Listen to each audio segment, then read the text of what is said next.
This is 7 News, the voice of the New England. Tonight, ratepayers forced to pay higher council fees from next year. Nominees announced for Tamworth's Golden Guitar Awards.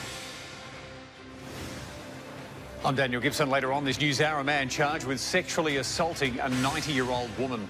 And there's rumours Gladys Berejiklian could become the new Optus boss.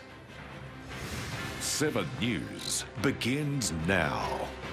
Good evening. Ratepayers across the region will pay higher council fees next year after the Independent Pricing and Regulatory Tribunal approved a rate rise of up to 5.5%. Now, despite the rate increase, Tamworth Regional Council will continue to pursue a special rate variation of 36.3%.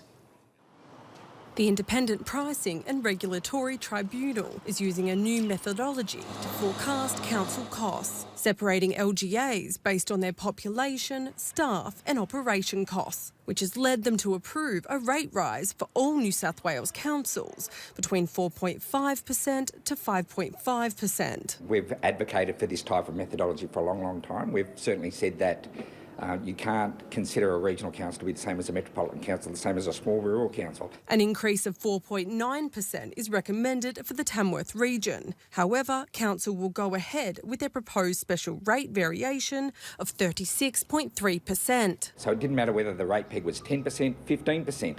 Our increase would have still been exactly the same. The Ratepayers Association claims the special rate variation is not necessary and believes council is spending money on projects that are unjustified. Like the unnecessary swimming pool that we already have two that are 60 years old and have never been updated.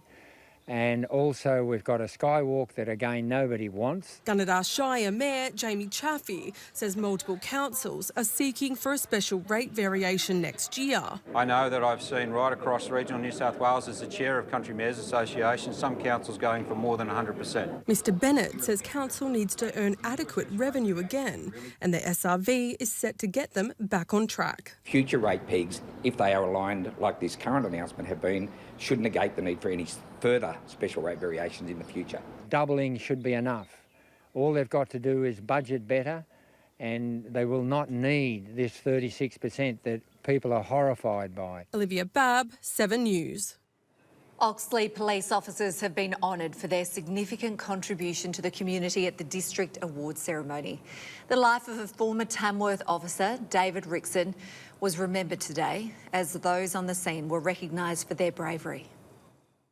It's been 11 years since the passing of Senior Constable David Rickson. The memories colleagues had of him still very clear to this day. Loved working with him.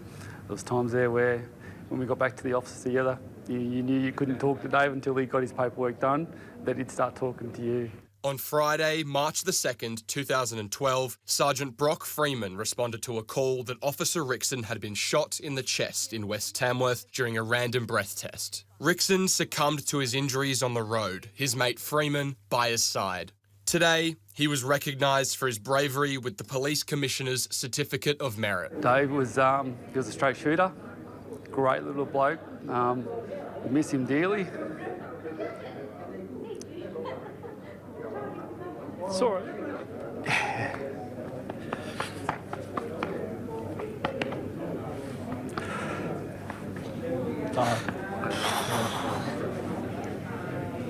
Oxley Police also honoured local resident Cheryl Carpenter, the first person on the scene who provided care to Rickson before paramedics arrived. I was in bed when it really happened and I just heard these gunshots.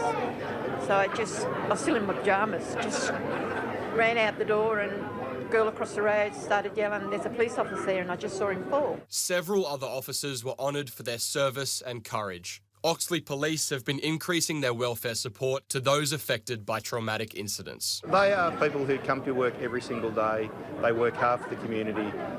In front of their mind all the time is their community. It felt nice to be recognised, but at the same time, you know, it doesn't bring back our friend. Rex Quayle, 7 News. Planning laws for caravan parks and manufactured home estates could see a major shake-up by the state government. The proposed changes could see short-term visits lengthened and caravans prohibited from floodplains. Caravan parks are popular holiday destinations. They're also a home for many people.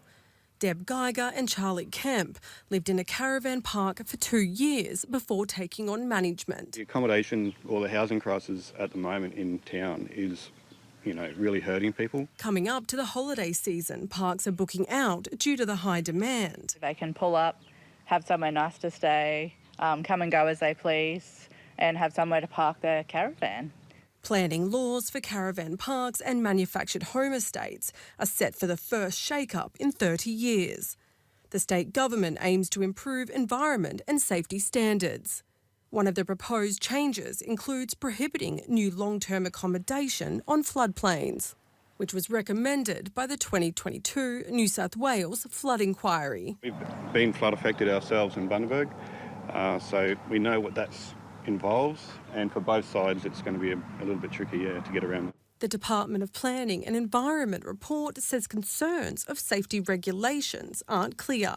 If changes are accepted, fire hydrants and hose reels will be installed and maintained as per Australian standards. Further changes from the state government include standardisations to the length of stay, which means short-term limits will increase from 150 days to 180 for caravans and to 90 days for camping. In a statement to 7 News, Caravan and Camping Industry Association say it's still reviewing the proposals. However, they are pleased the state government is proposing reforms and have been advocating for improvements to outdated regulations. Olivia Babb, 7 News.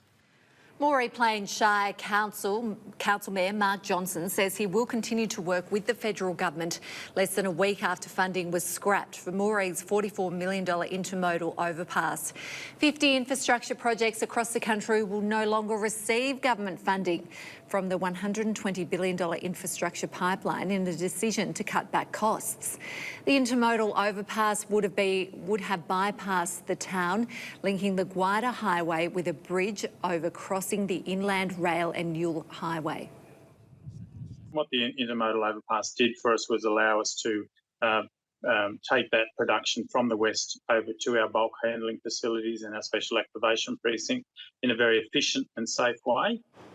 However, Mayor Mark Johnson says the intermodal overpass is not the only option and he will be discussing other routes with Infrastructure Minister Catherine King.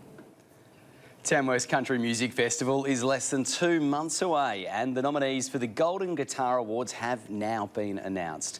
Some country music favourites taking home multiple nominations and 2 Tamworth locals are up for New Talent of the Year.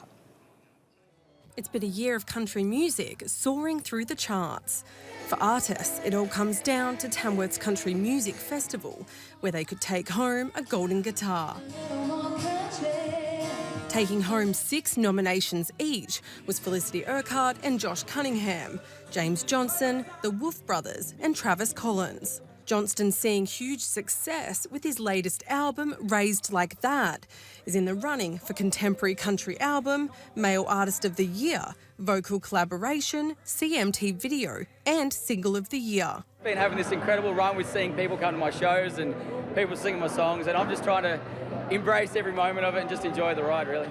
Brooke McClymont and Adam Eckersley picked up 5 nominations. Homegrown artist Lane Pittman and Lauren Ryan are nominated for New Talent of the Year. Pittman coming off tour with Luke Combs and receiving his first nomination at the age of 17.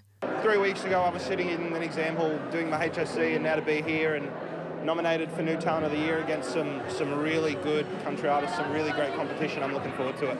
Ryan is this year's Star Maker, her song a dedication to her daughter. Even if you do absolutely work your hardest each and every day to the point of exhaustion, you still wake up the next day and wonder, have I done enough? And this is confirmation, so it feels really good. Max Jackson is also up for New Talent of the Year, as well as 2023 Album of the Year. I have just loved country music with my whole heart since I was a little girl, and this just feels like I'm getting all these beautiful nods back, and it's just so exciting. The Golden Guitar Awards ceremony will be held on Saturday, January 27. Olivia Babb, 7 News. Well, Christmas is creeping closer, but it can be a hard time for many people. The Salvation Army has launched their Christmas appeal today, where donations will be gifted to families in need.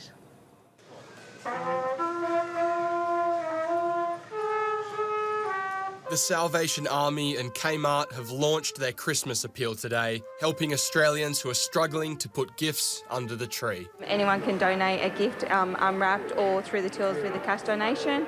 It's just to help any families that are struggling throughout this time of year. With interest rate hikes, rising cost of living pressures and a severe housing crisis, we are in one of the most dire economic situations. According to the Salvos, 43% of Aussies are feeling pressure to spend more than they can afford on gifts. 62% of Australians are more stressed about their finances this year, 10% more than last Christmas. With the challenges that we've been faced, the number of people that are coming for aid this year has increased. Families are pushing through to put those gifts under the tree. Australians using a credit card to pay for Christmas expenses are up by 23%.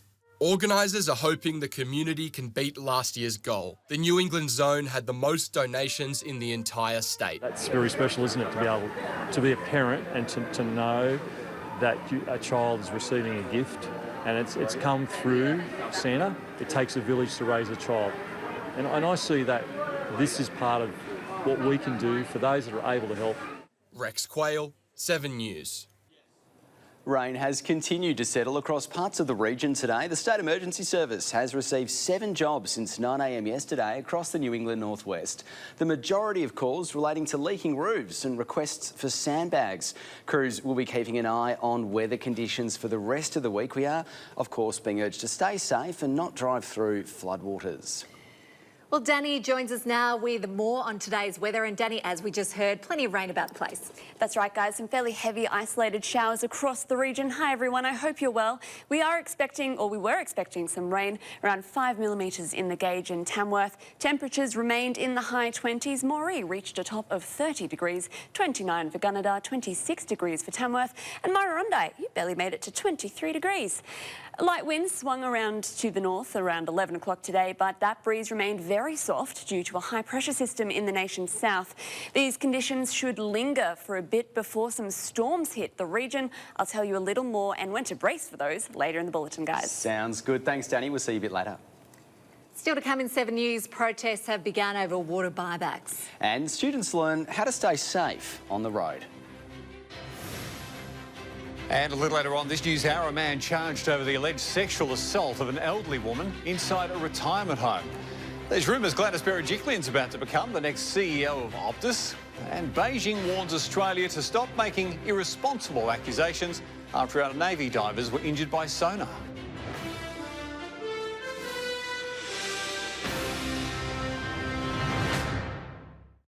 Welcome back. Driver safety awareness was the focus today as students learnt the impact of their decisions when behind the wheel. They heard stories from families who had been impacted by road trauma and the role of a first responder.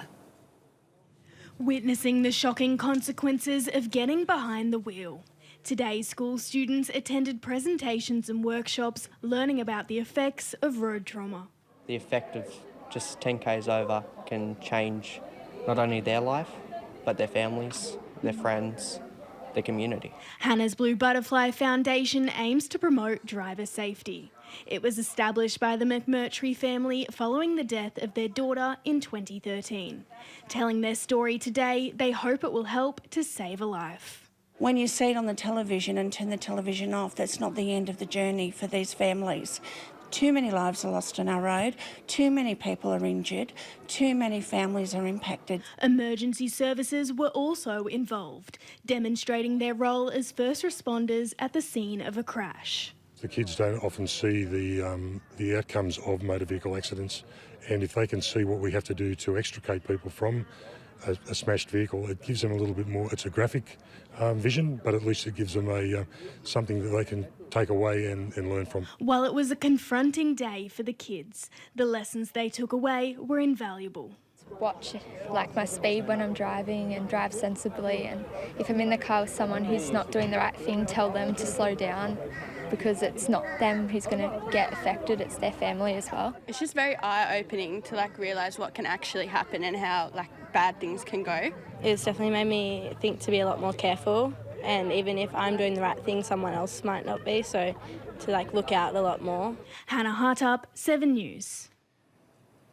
Thousands of people have protested across the Murray-Darling Basin today, urging the federal government to not go ahead with water buybacks. Canberra is seeking to amend the Basin Plan legislation, allowing the federal government to purchase water to meet an additional 450 gigalitre target. But there is some concern it'll have an impact on the ag industry and local communities. Still to come in 7 News, a soccer icon is headed to the region next month. And Tamworth's very own boxer prepares for his professional fight. Tamworth's favourite heavyweight, Brandon Grash, is preparing for his toughest opponent yet. Tomorrow night, he'll step back into the ring for his second professional bout on the undercard of the Nikita Zoo and Dylan Briggs showdown. He's the hard-hitting heavyweight they call the Bull. 113.24, 113.24 kilograms for the trimmed down Brandon Grash. After stepping away from the sport for 11 years, 1-2 Boxing Westside brought him back. This time last year, he was 20 kilos heavier. But now he's preparing for his second professional pay-per-view fight. I'm ready, I'm excited. I've had a good 8 or 9 week camp. This camp's been a whole lot better than the last one, so I'm really ready to show what I can do this time. It was Johan Lind who first went toe-to-toe with Brandon. Now it's the 5-0 Liam Talivaha. 104.96 for Talivaha. I've seen some footage and I've seen some holes in his game, and I've got the tools to exploit him, so bring it on. Brandon now fights out of box camp in Newcastle, but he still holds the gym and town that brought him back close to heart. Country boxing right now, especially in the northwest regions, just going off. So I hope to, always remain, a part of Tamworth, and I hope I can build a base in Tamworth too. In the near future, we could see Tamworth's favourite heavyweight bring his expertise back to the region. It's awesome, I've always got a place in my heart for Tamworth. I hope to come out there maybe next year or sometime soon in my career and do some shows out there and put on a fight for the Tamworth. Max Gent, 7 News. Tamworth's Alan Tung has been appointed as the Canberra Raiders' new leadership manager. The Farah alumni is more than qualified for the position, having led the Green Machine for 5 of his 13-year NRL career. Tung says he's excited to be back in the club's inner sanctum. Veteran Matilda's forward Kaya Simon will make her way to the region next month, leading a football camp for kids of all ages in Armidale. Kaya will also be joined by Central Coast Mariners defender Faye Bryson and former A-League veteran Mark Bridge. Kids are encouraged to sign up for the clinic, and that's on Tuesday, December the 12th. Well, there's less than a week left for grassroots clubs across the region to apply for the state government's local sport grant program. $50,000 is available for each electorate, with a cap of up to $20,000 for individual projects. The window will close next Monday, with outcomes announced in April next year. Up next in 7 News, Danny Sharp is back and she's got your all-important local weather forecast. That's next.